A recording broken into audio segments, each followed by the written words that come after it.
Olá, amigos do YouTube.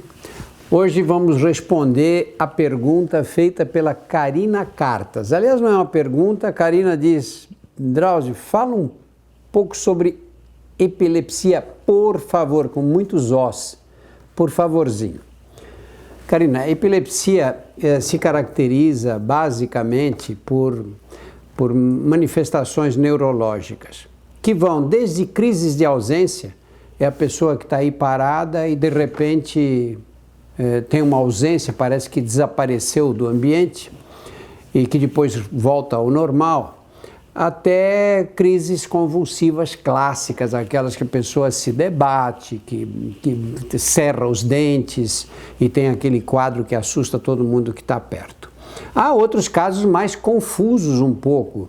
Gente tem uma sensação estranha, visceral, que parece que pega o estômago e é seguido de uma confusão mental e uma ausência. Por quê? Porque a epilepsia é causada por um foco que desorganiza as ondas cerebrais. E dependendo do lugar do cérebro em que esse foco é desorganizado, nós vamos ter determinados sintomas. Se pega uma área motora, nós temos a epilepsia que vai atingir os músculos. Então, contrações musculares repetidas, que podem se espalhar pelo corpo todo, ou podem pegar só uma determinada área do corpo. Por exemplo, ter contração só no braço direito, por exemplo, e o resto do corpo é mantido. Ou ter contração no corpo inteiro. Se pega uma área dessas que atinge a vigília, pode dar essas crises de ausência. A pessoa está normal e de repente ela some do ambiente. E quando alguém chacoalha, fala, o que aconteceu? Quando ela volta, ela não tem a menor noção do que ocorreu. A epilepsia é conhecida há séculos na medicina, né? E ela sempre teve uma característica de assustar os outros que estão perto e criou vários mitos, várias lendas. No passado se atribuía razões religiosas, o demônio que tomava conta daquela pessoa, e se criou um estigma sobre a epilepsia que persiste até hoje, infelizmente. A epilepsia não é doença contagiosa, ela não tem qualquer risco de transmissão. O problema é uma desarticulação, uma desorganização dessas ondas cerebrais. Quando você estiver junto com alguém que sofre de um ataque epilético naquele momento, há coisas que não podem ser feitas de jeito nenhum. Tem gente que diz, não pode deixar porque vai morder a língua, vai sangrar, então tem que colocar alguma coisa na boca. Então tome os seguintes cuidados. Primeiro, quando tem alguém no ataque epilético, você tira de perto as coisas que ele pode se machucar, pode bater em lugares que acabem ferindo o corpo.